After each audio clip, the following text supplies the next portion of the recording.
Hi, and welcome to the behind the scenes for Breach.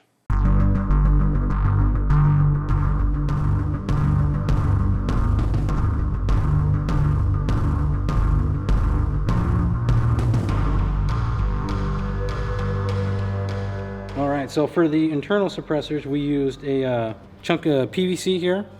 We sanded it down, spray painted it to match the color we wanted. For the cap, I bought a piece of laminate flooring for $1. Cut out the circle, spent a couple hours sanding, filing, gluing to get it to where we wanted it, and ta-da, there's the process right there. It took a couple hours a piece.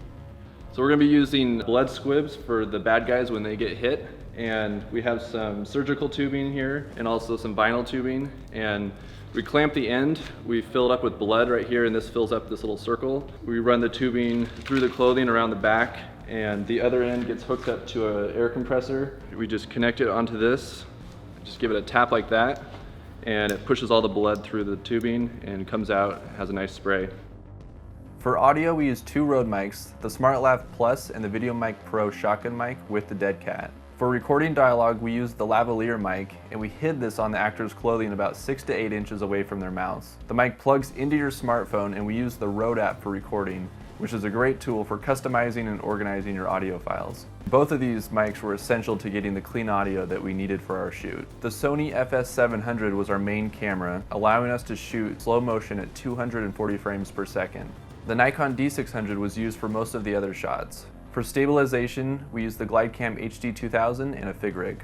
So we knew we were going to need a lot of light because shooting slow motion at 240 frames cuts out a lot of light. So we started out just using a few work lights. We actually had 4 and ended up blowing the circuit. And so we only had these 2, so we added another tungsten light. So we took all 3 of these and blasted them against this foam insulation.